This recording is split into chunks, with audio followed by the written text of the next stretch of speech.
ሰላም ሰላም ቤተሰብ እንዴት ናችሁ? ደህና ናችሁ ወይ? ሁሉ ሰላም ነው ወይ? እንዴት ናችሁ? ዛሬ የአትክልት መረቅ ነው የምንሰራው። ተዘጋጅቷቸዋል አብረው የሚገቡ ማለት ነው።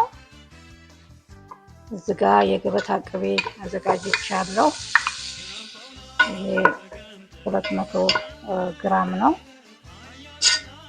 ይሄንን ካቀለጥን በኋላ እዚህ ጋር ቀይ ሽንኩርት 2 መካከለኛ ጭልፋ 200 ግራም ነው።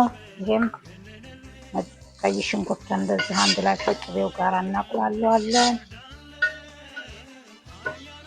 ትንሽ በስሎልናል ማለት ነው። ሽንኩርቱ ትንሽ ከቅቤው ጋር አቁላልተናል። እዚህ ጋር 200 ግራም የባሮ ሽንኩርት በስሱ የተከተፈ ማለት ነው። እንደዚህ አብረን እንትን እንለዋለን ማለት ነው። እናቁላለዋለን። በነጭ ነው ማቁላላት ያለብን እንዳያር ተጠንቅቀን፣ ለሶስ ስለሆነ ማለት ነው።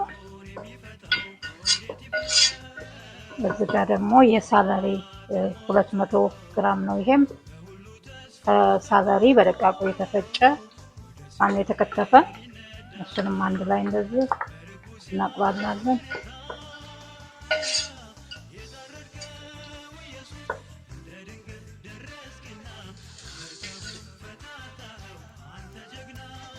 እዚህ ጋር ጥቅል ጎመን በስሱ እየተዘጋጀ ማለት ነው። በስሱ ከትፌው ያዘጋጀሁት ነው። ጥቅል ጎመን ነው ይሄም። እሱንም አንድ ላይ እንደዚህ እንጨምራለን።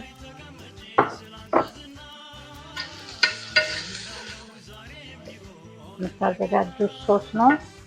እዚህ ጋር ቲማቲም 200 ግራም ነው።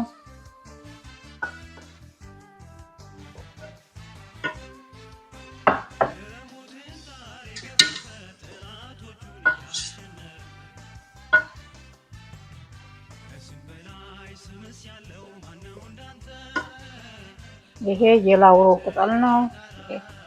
የላውሮ ቅጠል አብረን እንጨምርና እንደዚህ እናማስለዋለን ማለት ነው። አብሮ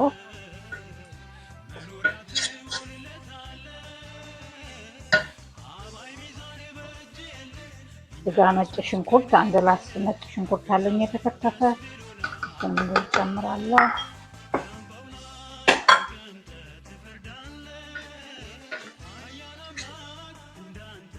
ይሄን ትንሽ በነጩ እንደዚህ ካቁላላን በኋላ ውሃ እንጨምራለን ማለት ነው። ትንሽ በነጩ እንደዚህ መብሰል አለበት።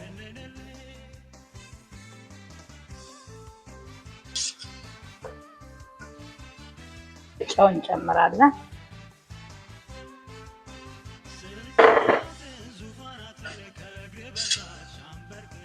ይሄን ጨው ከጨመርን በኋላ ትንሽ አያችሁት፣ በነጭ ነው የሆነው። ማረር የለበትም።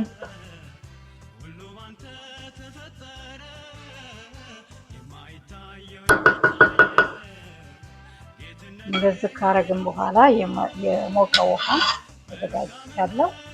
ይሄን የሞቀ ውሃ እንጨምርበታለን ማለት ነው። ለ10 ሰው የሚሆን እንደዚህ እናዘጋጃለን ማለት ነው። እንግዲህ ይሄ ለ1 ሰዓት ያህል እንተከተክና እንገናኛለን ማለት ነው። አያችሁት፣ ይሄ በደንብ አድርጎ ሲበስል አብረን የምናደርገውን አብረን እንሰራለን ማለት ነው። አያችሁ፣ አሁን እየተንተከተከ ነው። አያችሁ፣ ነጭ በነጩ ነው የሆነው ማለት ነው። እንደዚህ እንተክትኳል። ትንሽ ተክተክ ካለ በኋላ ምክንያቱም ለ1 ሰዓት ስለሆነ ትንሽ መንተክተክ አለበት። አሁን የተወሰነ ሰዓት ማለት ነው።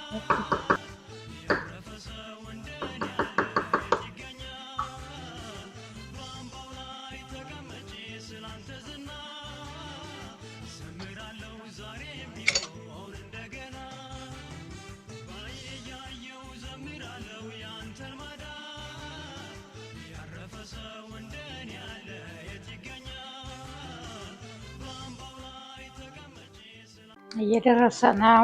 ይሄው እየወፈረ ነው ሲንተከተክ። ይሄ ወገኖች አሁን መረቃችን ደረሰ። ይሄው በእንደዚህ አይነት መልክ ደርሷል። የአትክልት ሶስ ነው።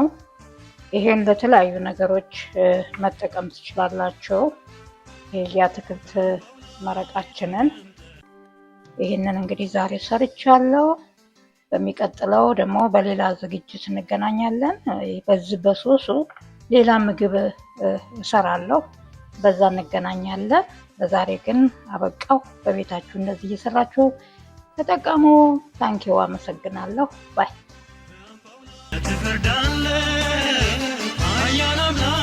እንዳንተ ማንም የለም። ፍጥረት ወድቆ ከእግርህ ስር ተገዛልህ።